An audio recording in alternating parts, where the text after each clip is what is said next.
Professor Jagdish चंद्र Basu London विश्वविद्यालय से विज्ञान स्नातक होकर भारत वापस लौटे। यहाँ आते ही कलकत्ता के प्रेसिडेंसी कॉलेज में भौतिकी के प्राध्यापक के रूप में उनकी नियुक्ति हो गई। उस समय कॉलेजों में अधिकांश अध्यापक अंग्रेज ही हुआ करते थे। बंगाल का शिक्षा संचालक भी अंग्रेज था, अतः भेदभाव की नीति बरती जाती थी। अंग्रेजों की तुलना में भारतीय अध्यापकों को कम वेतन दिया जाता था। आचार्य बसु ने वेतन लेने से इनकार कर दिया। उन्होंने इस अन्याय का विरोध करते हुए कहा, मैं वेतन लूँगा तो पूरा, अन्यथा लूँगा ही नहीं।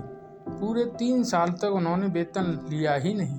वेतन न लेने के कारण आर्थिक तंगी हो गई। कलकत्ता में महंगा मकान छोड़कर शहर से बाहर दूर एक सस्ता मकान लिया। कलकत्ता आने जाने के लिए वे नाव से हुगली पार करते और नाव स्वयं लेकर उस पार जाते। उनकी पत्नी नाव वापस ले आती, मगर सारे कष्टों के बीच भी उन्होंने धैर्य नहीं छोड़ा। अंत में विरोधियों ने घुटने टेके, उन्हें अंग्रेजों के बराबर वेतन दिया अधिकारियों ने, और नए वेतन के क्रम में पूरे 3 साल का एक साथ वेतन उन्हें दिया गया। ऐसे पक्के सिद्धांत के थे आचार्य बसु। जगदीश चंद्र बसु ने यह खोज की कि पेड़ पौधे भी हमारी तरह सुख दुख का अनुभव करते हैं, इसलिए उनकी ख्याति चारों तरफ फैल रही थी। अपना प्रयोग दिखाने के लिए उन्हें अनेक देशों से निमंत्रण प्राप्त हो रहे थे। उन्हें इंग्लैंड के लंदन शहर में अपना प्रयोग दिखाना था। हजारों की संख्या में दर्शक वहां एकत्रित थे।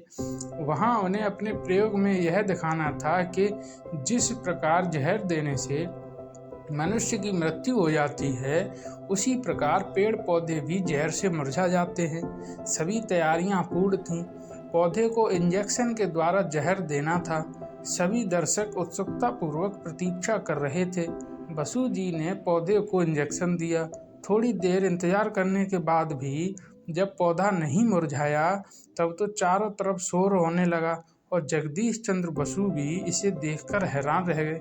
परंतु थोड़ी देर पश्चात ही उन्होंने उस जहर को उठाया और यह कहते हुए पी गए कि जो जहर पौधों को कोई हानि नहीं पहुंचा सका, वह मेरा भी कुछ नहीं बिगाड़ सकता।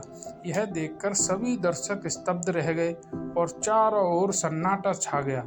इतने में एक व्यक्ति मंच पर आया और उसने कहा, वह जहर नहीं था, मैंने ही जहर के स्थान पर पानी रख दिया था। अपने प्रयोग पर इतना विश्वास करते थे जगदीश चंद्र बसु।